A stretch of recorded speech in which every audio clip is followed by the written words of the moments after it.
12 से पहले किसी भी तारीख को हो जाएगी। 12 इज द रेड लाइन।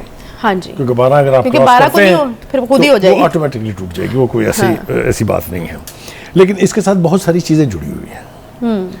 पहली बात तो यह है कि निगरान वजीर आज़म कौन होगा, इसके ऊपर बहुत सारे नाम जो हैं वो जनरेट किए जा चुके हैं। 5 नामों के ऊपर आजकल बहस हो रही है। कुछ नाम ऐसे थे जो पहले इब्तिदा में लिए गए लेकिन बाद में निकल गए। इसका फैसला भी हो ही जाएगा 12 तक, लेकिन इसका भी फैसला 12 तारीख तक करना पड़ेगा, क्योंकि अगले दिन उसने टेक ओवर करना है।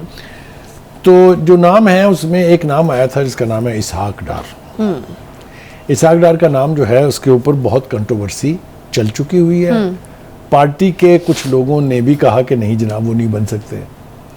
अब तो वज़ीर आज़म ने भी कह दिया कि वो उनके बनने का कोई इम्कान नहीं है। इसका मतलब ये हुआ, मेरी तरफ देखें, इसका मतलब ये हुआ कि ये नाम जो है ना नून लीग ने दिया था, अच्छा, ना नवाज शरीफ ने दिया था, ना शहबाज शरीफ ने दिया था, कहीं और से आया था। अच्छा जी, ठीक है। अच्छा जी, वो ठीक जो है वो कहाँ से आता है, कोई नाम जो है, ठीक है, वो आ गया वहां से।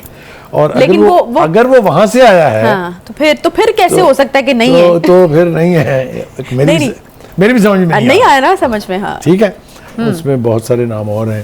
उसमें मोहसिन नकवी साहब का भी नाम है, लेकिन वो चूंकि तसलसल के साथ डिनाई कर रहे हैं इसको, इसलिए वो कम लिया जा रहा है। लेकिन नाम मौजूद है अभी कि इसका एक प्रोसेस है कि जो ही असेंबली रिजॉल्व होगी उससे पहले अपोजिशन लीडर जो है, पहले leader of the opposition in the national assembly पहले अपनी जमात के साथ, अपनी पार्टी के साथ मुशावरत करेगा और 3 नाम तजवीज़ करेगा, और फिर वो नाम लेके फिर वो मिलेगा प्राइम मिनिस्टर साहब से।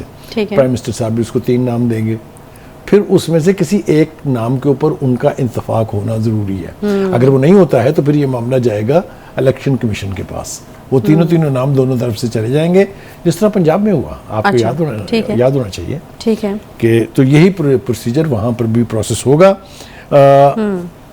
तवक्को ये है कि राजा रियाज साहब किसी न किसी उस नाम पर इत्तेफाक कर लेंगे जो प्राइम मिनिस्टर साहब तजवीज़ फरमाएंगे। अच्छा, ये मामला इलेक्शन कमीशन तक जाएगा ही नहीं? ये वहाँ तक नहीं जाएगा। अच्छा, क्योंकि वहाँ तक अगर चला जाएगा तो फिर बात इन पार्टियों के इख्तियार से बाहर निकल जाएगी। जी, अब कुछ बात हो जाए सियासत के हवाले से, और सियासत में बात चल रही है इंतखाब की। सियासत में बात चल रही है कि कब असम्बली जो है वो तहलील होनी है, कब निगरान हुकूमत ने आना है, कौन होगा वज़ीर आज़म। तो ये वो सवाल हैं जो हम देख रहे हैं कि मुसलसल कई हफ्तों से पूछते चले आ रहे हैं। बुखारी साहब, ये जो अब एक नई तारीख सामने आई है, तारीख बदलने के पीछे क्या कहानी है? कभी 8, 9, फिर 10, अब 11 तक बात पहुंच चुकी हुई है। कहीं ऐसा तो नहीं होगा कि एक दिन हम सुनेंगे कि नहीं जी करनी नहीं है तहलील, बस अपने वक्त पे तहलील हो जाएगी? क्योंकि अब तो बीच में टाइम बहुत कम रहेगा। जिस हद तक सूरत हाल बढ़ गई है, 12 से पहले किसी भी तारीख को हो जाएगी। 12 इज द रेड लाइन।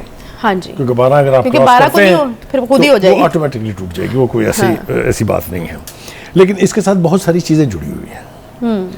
पहली बात तो यह है कि निगरान वजीर आज़म कौन होगा, इसके ऊपर बहुत सारे नाम जो हैं वो जनरेट किए जा चुके हैं। 5 नामों के ऊपर आजकल बहस हो रही है। कुछ नाम ऐसे थे जो पहले इब्तिदा में लिए गए लेकिन बाद में निकल गए। इसका फैसला भी हो ही जाएगा 12 तक। लेकिन इसका भी फैसला 12 तारीख तक करना पड़ेगा, क्योंकि अगले दिन उसने टेक ओवर करना है। तो जो नाम है उसमें एक नाम आया था जिसका नाम है इसहाक डार। इसहाक डार का नाम जो है उसके ऊपर बहुत कंट्रोवर्सी चल चुकी हुई है। पार्टी के कुछ लोगों ने भी कहा कि नहीं जनाब वो नहीं बन सकते।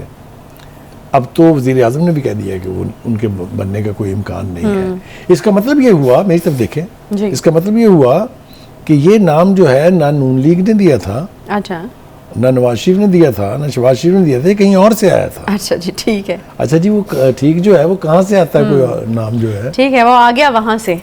और लेकिन अगर वो वहां से आया है, हाँ, तो फिर कैसे हो सकता है कि नहीं है? तो फिर नहीं है। मेरी भी समझ में नहीं आया ना समझ में। हाँ, ठीक है। अच्छा जी, उन नामों के नाम लेने की जरूरत नहीं है जिनके ऊपर बात हो रही है। सोशल मीडिया पे भी हो रही है, नेशनल मीडिया पे भी हो रही है।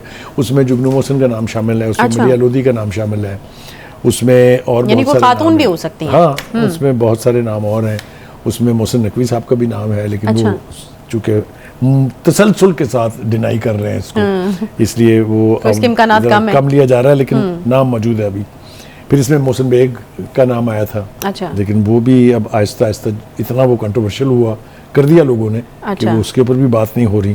तो मुझे यूं लगता है कि ये कुछ सरप्राइजिंग नाम जो शायद इस लिस्ट में हो ही ना, ये भी हो सकता है, क्योंकि अक्सर ये भी होता है। इस लिस्ट में होगा नहीं। एक बात। दूसरी बात ये है कि इसका एक प्रोसीजर है कि इसका एक प्रोसेस है कि जो ही असम्बली डिसॉल्व होगी उससे पहले अपोजिशन लीडर जो है, पहले leader of the opposition in the national assembly पहले अपनी जमात के साथ, अपनी पार्टी के साथ मुशावरत करेगा और 3 नाम तजवीज़ करेगा और फिर वो नाम लेके फिर वो मिलेगा प्राइम मिनिस्टर साहब से। प्राइम मिनिस्टर साहब भी उसको 3 नाम देंगे, फिर उसमें से किसी एक नाम के ऊपर उनका इत्तेफाक होना ज़रूरी है। अगर वो नहीं होता है तो फिर ये मामला जाएगा इलेक्शन कमीशन के पास, वो तीनों नाम दोनों तरफ से चले जाएंगे, जिस तरह पंजाब में हुआ। आपको याद होना चाहिए। ठीक है कि तो यही प्रोसीजर वहाँ पर भी प्रोसेस होगा। तवक्को ये है कि राजा रियाज साहब किसी न किसी उस नाम पर इत्तेफाक कर लेंगे जो प्राइम मिनिस्टर साहब तजवीज़ फरमाएंगे। अच्छा, ये मामला इलेक्शन कमीशन तक जाएगा ही नहीं? ये वहाँ तक नहीं जाएगा। अच्छा, क्योंकि वहाँ तक अगर चला जाएगा तो फिर बात इन पार्टियों के इख्तियार से बाहर निकल जाएगी। तो ये चाहेंगे कि इनके इख्तियार से ना निकले, बल्कि जो नाम मिलकर तजवीज़ करे वही लग रहा है। हाँ। अच्छा जी, अब ये मामला देखना है कि 13 तारीख की रात 12 बजे ये असम्बली की मुद्दत हो जाएगी पूरी। सही, लिहाजा दिन रह गए हैं बहुत थोड़े हैं। कल पहली है तो गिन के 2 हफ्ते हैं। 2 हफ्ते के अंदर मेक और ब्रेक के फैसले जो हैं वो होने हैं। हाँ।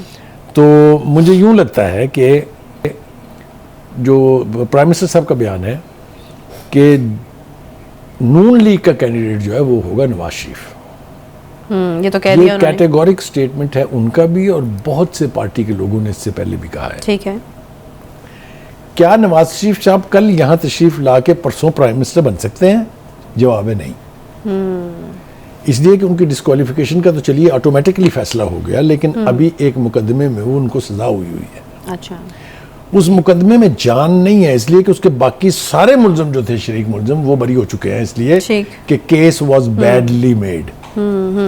उसको जिस तरीके से बनाया गया था उसमें जान ही नहीं थी। हाँ जी, तो ये तो होगा ये भी, लेकिन ये प्रोसीजर मुकम्मल किया जाएगा। पहले वो हिफाजती जमानत पर आएंगे, फिर वो अदालत को सरेंडर करेंगे, फिर अदालत जैसे इसहाक डार साहब आए थे। आप बिल्कुल ठीक कहा है।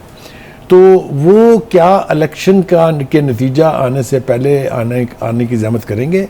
जिस तरह से दावा किया जा रहा है कि जी वो इलेक्शन कैंपेन को लीड करेंगे, मुझे ऐसा नहीं लगता। अच्छा, तो बुखारी साहब अगर वो इलेक्शन कैंपेन को लीड नहीं करते तो आपको नहीं लगता कि नून लीग को तो नुकसान होगा? फिर देखिए, उसके लिए उन्होंने हदायत भी जारी करनी शुरू कर दी हैं। उन्होंने ये भी पार्टी के ज़राए ने बताया कि वो लीड उसको कमांड वही करेंगे, लेकिन उन्होंने अपने नुमाइंदे मुकर्रर कर दिए हैं। उन्होंने मरीम नवाज की ड्यूटी लगाई है कि वो इलेक्शन कैंपेन को फील्ड में देखेंगी। अच्छा, ठीक है, क्योंकि ऑब्वियसली उनको पता है कि फील्ड में वो बेहतर एक क्राउड वही है। ठीक है, तो दूसरी बात जो इस हवाले से करनी चाहिए वो ये कि पार्टी के अंदर भी मेजॉरिटी लोगों की यानी ख्वाहिश यही है कि नवाज शरीफ साहब वापस आए और आके पार्टी की भी क़यादत करें और मुल्क के वज़ीर आज़म भी बने, अगर इलेक्शन में रिजल्ट उनके मर्जी के आ जाते हैं।